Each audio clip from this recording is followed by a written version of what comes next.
Good morning, જય શ્રી કૃષ્ણ, રામ રામ સૌ મિત્રોને. આજના નવા લોકમાં આપનું સ્વાગત છે. વહેલા ઉઠી ગયા છે, નાયા ધોયા વગરના તૈયાર થઈ ગયા. રજભાઈ આજે વહેલા ઉઠી ગયા છે. અચ્છા. કારણ કે અત્યારે વાગ્યા છે 7:45 અને એ 7:15 વાગ્યાના ઉઠી ગયા. કારણ કે અગાસી ઉપર સૂતા હતા, ગરમી બહુ થતી હતી એટલે. ને અત્યારમાં ચા પાણી નાસ્તા તૈયાર થઈ ગયા છે.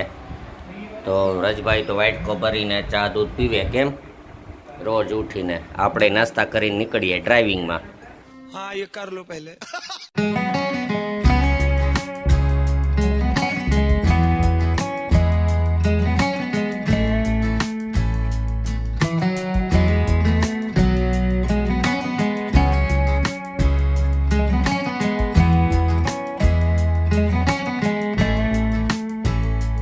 તો મિત્રો, હવે ડ્રાઇવિંગ પૂરું કરીને આવી ગયા છે ને હવે ઓફિસમાં થોડું ઘણું કામ છે.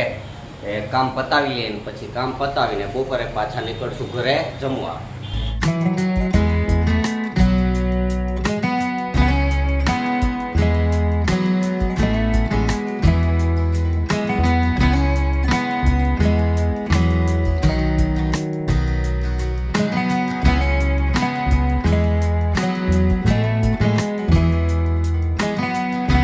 ચાલો, રજભાઈને તો રોજ કંઈક નવું મેળ્યા જ કરે, કેમ?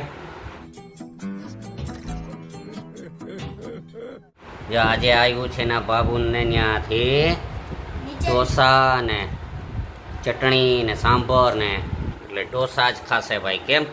आप दो ना. કેટલા દિવસથી હમણાં નથી ખાધું? साले का खोपड़ी तोड़ साले. મેડમ, આપણે શું છે જમવાનું? સબ્જી રોટી. રજભાઈ માટે ઢોસા ને ઇડલી સાંભાર. તોય બે રોટલી ખાઈ લીધી ને હજી આ ઢોસા ખાવા. क्या बात है सर, क्या बात है सर, क्या बात, ये बात है. ચલો મિત્રો, આજે બધા કષ્ટભંજન હનુમાનજી મંદિરના પ્રાંગણમાં બધી કામગીરી કરી રહ્યા છે. કારણ કે આવતીકાલે છે હનુમાન જયંતિ અને એની તૈયારી રૂપે જો મંડપ સરસ મજાના બંધાઈ ગયા છે.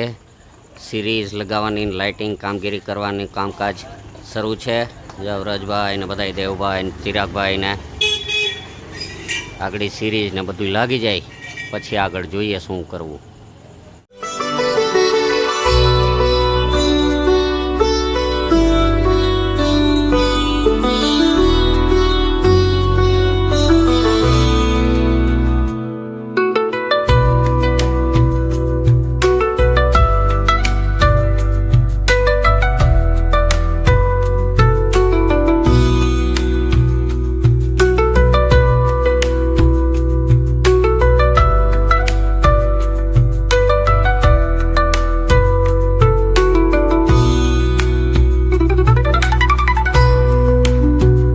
મિત્રો, જો અમે અહીંયા અગાસી ઉપર સૂઈએ છીએ સોલારની નીચે. કારણ કે નીચે રૂમમાં ગરમી થાય એટલે જો અગાસી ઉપર અહીંયા પથારી કરીને સૂઈને મચ્છર એટલા ખાઈ જાય એટલા માટે થઈને મચ્છરદાની પણ બાંધવી પડે ને એક આ ટેબલ ફેન રાખવો પડે એટલે વાંધો ના આવે.